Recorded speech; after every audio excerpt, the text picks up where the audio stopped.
On peut entendre le rugissement d'un lion à 3 kilomètres et le sifflement d'un léopard à un demi-kilomètre. Mais le cri silencieux d'une mère qui a perdu ses petites résonne dans tout l'univers sans que personne ne puisse l'entendre. Ses yeux ambrés n'étaient pas assez se regarder de cette façon. Dans le monde naturel hostile de la savane africaine, les léopards et les lions sont des ennemis nés. L'un est un chasseur solitaire et sophistiqué, se dissimulant dans les arbres. L'autre est le roi des prairies, maître du terrain grâce à la force du groupe. Ils sont rivaux, pris dans une bataille de survie impitoyable. Et pourtant, ici, sur la haute branche d'un vieux sycomore, sous le ciel étoilé du Kruger, le couple le plus étrange de l'histoire naturelle réécrivait toutes les règles du monde sauvage. Une femelle léopard adulte léchait tendrement la fourrure d'un lionceau. Ce n'est pas un conte de fées. Il n'y a ni magie, ni intervention humaine. C'est une histoire de douleur insupportable, de perte, et de la façon dont l'instinct maternel peut surmonter toutes les barrières érigées par la nature au fil de millions d'années d'évolution. La nuit tombait lentement sur la vaste savane du parc Kruger. Le ciel africain brillait d'étoiles, tandis que Nila, une femelle léopard de 5 ans, grimpait dans son grand sycomore. Son corps souple se mouvait avec grâce entre les branches, mais ses yeux dorés, autrefois vifs et perçants, étaient désormais vides, alourdis par une tristesse indescriptible. Il y a seulement 2 semaines, Nila était une mère heureuse. Ses 3 petits, 2 mâles et une femelle, attendaient toujours son retour à la tanière après chaque chasse. Leurs appels joyeux résonnaient dans la petite vallée où Nila avait choisi d'établir un foyer pour sa famille. Mais la nature ne promet jamais la paix éternelle. La première pluie de l'année était arrivée de façon inattendue et plus violente que jamais. L'eau venue d'amont avait déferlé en torrents furieux, emportant tout sur son passage. Nila, alors partie à la chasse, retrouva à son retour la tanière complètement submergée. Ses 3 petits, trop jeunes pour nager ou grimper, n'avaient eu aucune chance de survie. Pendant plusieurs jours, Nila erra sans but dans la zone dévastée. Ses cris d'angoisse résonnaient dans l'obscurité, glaçant jusqu'aux impalas, pourtant toujours sur leur garde. C'était l'appel d'une mère qui avait tout perdu. Son corps continuait à produire du lait, cruel rappel de ses petites disparues.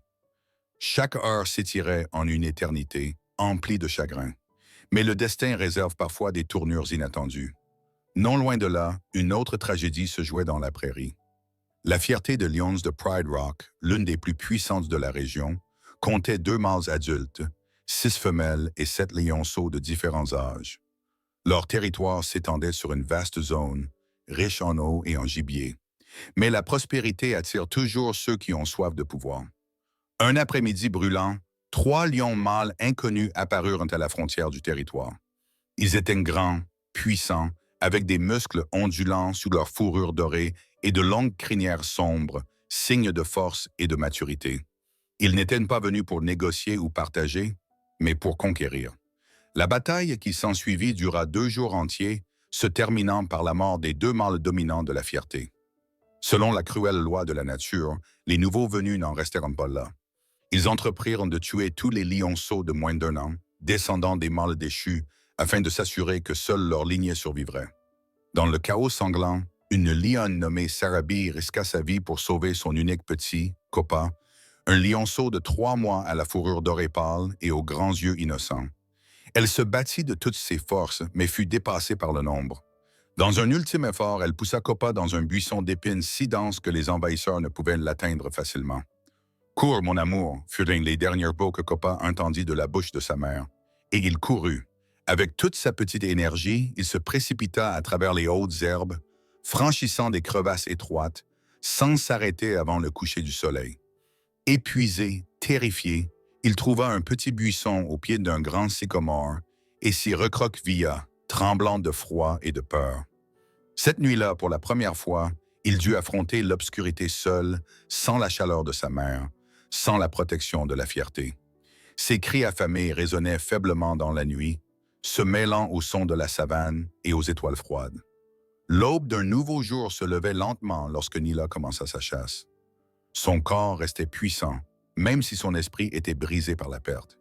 Elle avançait sans un bruit, ses pattes effleurant l'herbe, ses yeux dorés fouillant la savane en quête d'une proie. Mais soudain, un son attira son attention. Un petit gémissement, faible mais clair. Ce n'était pas un bruit de proie, ni celui d'un prédateur, mais le cri d'un jeune abandonné. Nila se figea. Son instinct de chasse s'effaça, remplacé par une sensation qu'elle croyait avoir perdue. Une pulsion maternelle venue du plus profond d'elle-même.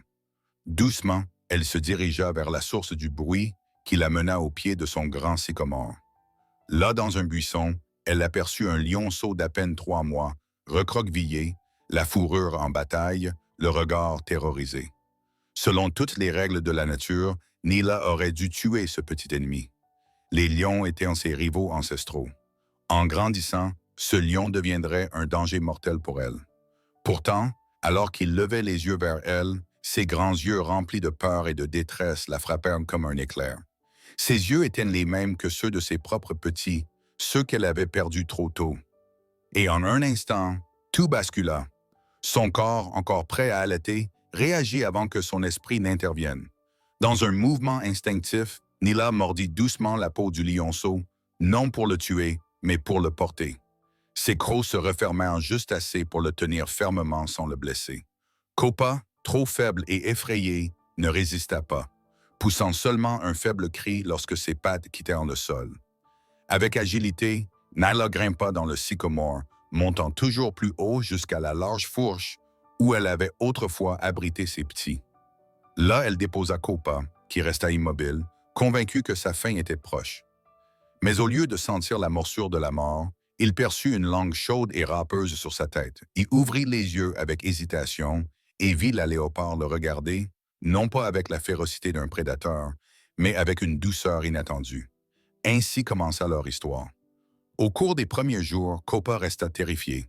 Chaque nuit, il essayait de descendre de l'arbre pour rejoindre une mère qui ne viendrait plus. Mais ses pattes tremblantes et son manque d'adresse le faisaient échouer à chaque tentative. Nila, patiente, le ramenait à chaque fois, veillant sur lui avec une vigilance constante, comme si elle avait retrouvé une raison de vivre. La faim finit par surpasser la peur. Le deuxième jour, Kopa accepta le lait que Nila lui offrait. Il but, timidement d'abord, puis avec plus d'ardeur, trouvant dans ce lait un semblant de sécurité.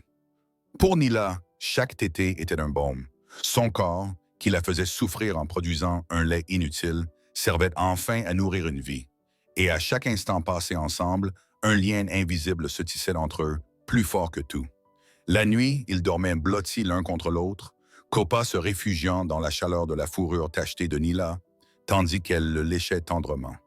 Son ronronnement grave, celui qu'elle réservait à ses petits, était devenu la berceuse qui apaisait le jeune lionceau.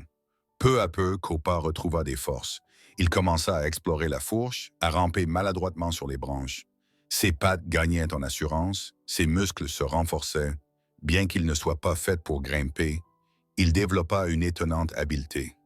Ses épaules s'épaissirent, ses pattes avant se musclèrent, et il apprit à trouver des appuis stables sur les branches. Chaque jour, Nila le surveillait, l'encourageait, le corrigeait avec des coups de pattes doux mais fermes. Kopa, de son côté, imitait les gestes de sa mère adoptive, reproduisant ses mouvements précis. Sa peur du vide se transforma en curiosité, et il devint bientôt capable de descendre jusqu'aux branches inférieures. Cette transformation était unique. Jamais un lion n'avait développé de telles compétences. Son corps se modifiait sous l'influence de l'apprentissage et de l'environnement. Pour un œil averti, c'était une preuve de l'extraordinaire plasticité de la nature. Mais plus encore, c'était le lien émotionnel entre deux ennemis naturels qui rendait cette histoire miraculeuse. Chaque nuit, après les jeux et les tentatives de chasse ratées, Nila et Kopa se retrouvaient blottis, unis contre la nuit glacée de la savane. Parfois, au loin, Kopa entendait les rugissements d'autres lions, des sons qui faisaient naître en lui une étrange nostalgie. Mais dès que Nila s'approchait pour le rassurer, il fermait les yeux, rasséréné. La saison sèche céda bientôt la place à la saison des pluies. Kopa grandissait à vue d'œil. À 6 mois, il avait déjà doublé de taille, et la base d'une future crinière commençait à se dessiner autour de son cou. Ses pattes devenaient plus larges, ses muscles plus denses. Mais avec cette croissance venait une nouvelle menace, celle de ses instincts de lion qui finiraient par se réveiller. Pourtant, à mesure que Kopa grandissait, le lien avec Nila ne se distendait pas. Il se renforçait même, chaque jour passé à chasser ensemble, à partager la chaleur de leur sycomore, rapprochait davantage la léoparde endeuillée et le lionceau orphelin. À mesure que Copa grandissait, il devint évident qu'il n'était plus le petit lionceau fragile trouvé au pied du sycomore. Ses épaules s'élargissaient, ses muscles se dessinaient sous sa fourrure dorée, et son rugissement commençait à prendre une profondeur impressionnante. Sa crinière, d'abord simple duvet, épaississait autour de son cou, signe que le temps passait et qu'il approchait de l'adolescence. Mais malgré ces signes de maturité, le lien entre Nila et lui ne faiblissait pas. Au contraire, leur complicité grandissait à chaque chasse. Copa ne poursuivait pas ses proies comme un lion en meute. Il se montrait patient, silencieux, guettant le moment parfait pour bondir, à la manière d'un léopard. Ensemble, ils formaient un duo inédit, uni par une entente instinctive. Pour les herbivores, voir surgir un lion des branches d'un arbre était un cauchemar. Qui aurait pu imaginer un lion grimpeur? Un après-midi, alors qu'ils partageaient la carcasse d'un impala, un grand léopard mâle, sans doute attiré par l'odeur de la viande, approcha discrètement. Les léopards mâles sont réputés pour tuer les petits qui ne sont pas les leurs, une façon d'assurer leur propre lignée et de réduire la concurrence. Lorsque l'intrus émergea de l'ombre, ses yeux étaient rivés sur Copa avec une intention meurtrière. Nila se hérissa instantanément, se dressant entre son fils adoptif et le danger. Son pelage se hérissa, un grondement sourd monta de sa gorge. Mais ce fut Copa qui surprit tout le monde. Au lieu de reculer, il se plaça à côté de Nila, le dos droit, la queue fouettant l'air. Et comme, et chose incroyable, ce ne fut pas un rugissement de lion qui sortit de sa gorge morne, mais un sifflement aigu, le même que Nila utilisait pour intimider ses ennemis. Le léopard mâle s'arrêta net, déconcerté par cette scène surréaliste. Un jeune lion sifflant comme un léopard, sans la moindre peur. Un silence tendu s'installa, puis, après un instant d'hésitation, l'intrus jugea qu'il n'en valait pas la peine et disparut dans les buissons. Nila et Copa restèrent seuls avec leur repas, leur lien encore renforcé par cette épreuve. Cette nuit-là, perchés sur leur sycomore, ils se blottirent plus proches que jamais. Nila lécha doucement une éraflure sur la patte de Copa, et le jeune lion répondit par un grognement tendre, un son unique, mélange de rugissement et de ronronnement, leur langage secret.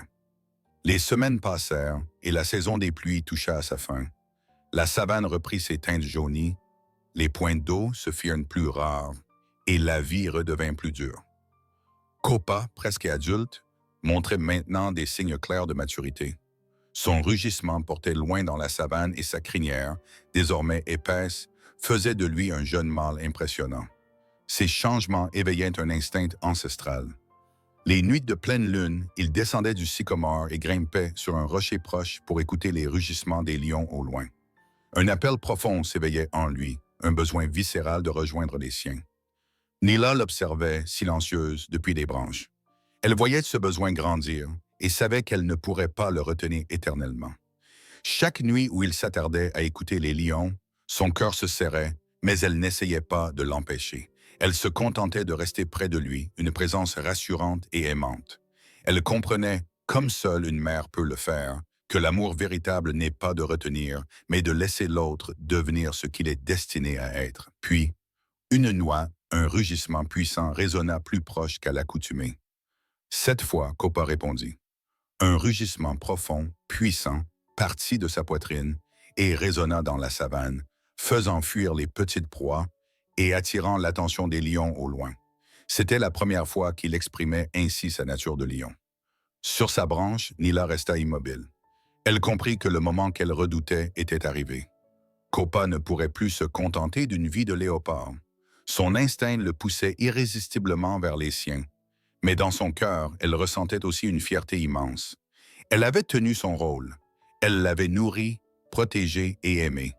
Et maintenant, il était prêt. Le lendemain, aux premières lueurs de l'aube, Nala se leva la première et lécha doucement le visage de Copa pour le réveiller, comme elle l'avait fait tant de fois. Mais cette fois, au lieu de le mener à la chasse, elle descendit de l'arbre et, d'un signe de tête, l'invita à la suivre. Ils marchèrent longtemps, plus loin qu'ils ne l'avaient jamais fait ensemble, à travers les hautes herbes dorées, en silence. Quand le soleil fut haut, ils arrivèrent sur une plaine où se trouvait une troupe de lions. 4 femelles, plusieurs lionceaux et 3 jeunes mâles, tous alertes mais calmes. Nila s'arrêta à une distance sûre et regarda Copa. Dans ses yeux brillait un message silencieux. C'était ici qu'il devait être. Copa hésita, regardant alternativement la troupe et Nila. Il émit un petit grognement, comme pour demander si c'était vraiment la fin. Nila répondit en pressant son nez contre sa joue. Puis elle recula, laissant Copa face à son destin. Copa resta immobile un instant, tiraillé entre deux mondes. Devant lui se trouvait son héritage, un groupe de lions qui semblait ressentir autant de curiosité que de prudence à son égard. Derrière lui, dans l'ombre d'un buisson, se tenait Nila, celle qu'il avait sauvée, nourrie, aimée. Dans le silence de la savane, le temps sembla suspendu. Puis Copa fit un pas vers la troupe, hésitant. Ses pattes puissantes s'enfonçaient légèrement dans la terre. Après quelques pas encore, il s'arrêta et se retourna vers Nila. Leurs regards se croisèrent. Un léger grognement s'échappa de sa gorge, pas un adieu, mais une promesse silencieuse. Puis il continua, avançant d'une démarche assurée vers le groupe. La réaction de la troupe fut d'abord la méfiance. Les femelles se raidirent, les jeunes mâles se rapprochèrent en grondant. Mais l'odeur de Copa, celle d'un jeune lion, éveilla la curiosité. Une vieille lionne s'avança, le renifla longuement, comme pour confirmer son identité. Il n'était pas un intrus ordinaire, il était de leur espèce, même si son comportement portait la marque d'un apprentissage inhabituel. Lentement, la tension se dissipa. L'un des jeunes mâles s'approcha, et après un moment figé, ils commencèrent à se renifler, puis à se chamailler doucement, comme des jeunes lions le font pour établir un lien. Depuis sa cachette, Nila observait chaque mouvement. Elle vit le moment où Copa fut accepté, quand il se mêla au jeu des autres jeunes lions. Son cœur était lourd de tristesse, mais aussi empli d'une fierté profonde. Elle avait accompli ce que toute mère espère, offrir à son enfant la chance de trouver sa place dans le monde. Le soleil commençait à descendre à l'horizon lorsqu'elle se détourna enfin. Son corps était épuisé, mais son esprit était apaisé. Elle avait fait ce qu'elle devait faire. Et cela aurait pu être la fin de leur histoire, un récit émouvant sur la force d'un amour maternel plus fort que les barrières des espèces. Mais la nature réserve parfois des épilogues inattendus. 3 mois passèrent. La saison sèche transformait la savane en un océan d'herbes dorées. Nila continuait sa vie, chassant, défendant son territoire, mais son regard se tournait souvent vers l'horizon, là où elle avait laissé partir son fils. Puis, un après-midi, alors que le soleil baignait le sycomore d'une lumière rougeoyante, une silhouette apparut au loin. D'abord une ombre indistincte, elle se précisa peu à peu. Un lion grand et puissant, sa crinière désormais pleinement développée, s'avançait d'un pas tranquille mais décidé vers l'arbre. Le cœur de Nila s'accéléra. Elle se redressa, prête à défendre son territoire, mais quand leurs regards se croisèrent, elle comprit. C'était Copa. Il s'arrêta au pied du sycomore et leva les yeux. Un grondement doux, familier, s'échappa de sa gorge, celui qu'ils utilisaient souvent pour se reconnaître. Sans hésiter, Nila descendit de l'arbre. Ils se retrouvèrent face à face, leurs museaux se frôlant dans un geste plein de tendresse. À cet instant, le temps sembla s'arrêter. Leurs différences n'avaient plus d'importance. Ils étaient mère et fils, unis par un lien forgé dans la douleur et l'amour. Copa ne resta pas longtemps. Il avait des responsabilités, un territoire à protéger. Mais il revenait souvent. Parfois pour une brève visite, d'autres fois pour rester des heures auprès de Nila, partageant un silence complice qu'il seul comprenait. Avec le temps, une routine s'installa. Même adulte, Copa, devenu un lion respecté et redouté, trouva toujours le chemin du sycomore. Parfois, des observateurs apercevaient cet énorme lion grimpant maladroitement sur une branche basse pour rejoindre une silhouette plus menue, tachetée, une scène défiant la logique, mais révélant la force du lien qu'ils avaient créé. Peu importaient les saisons, les années, les changements dans la savane, ce lien resta intact, indestructible. Car parfois, au cœur d'un monde régi par la cruauté, un amour inattendu, né de la douleur, peut réécrire les règles établies depuis des millénaires. Nila et Copa en étaient la preuve vivante. Leur histoire se murmurait même parmi ceux qui pensaient tout savoir de la vie sauvage. Une histoire improbable d'un léopard et d'un lion unis par un destin hors du commun. Tant que les étoiles brilleraient sur la savane, le souvenir de cette mère léopard et de son fils lion, liés au-delà des espèces, survivrait dans le souffle du vent et le silence profond des nuits africaines, rappelant que la compassion et l'amour peuvent surgir là où on les attend le moins.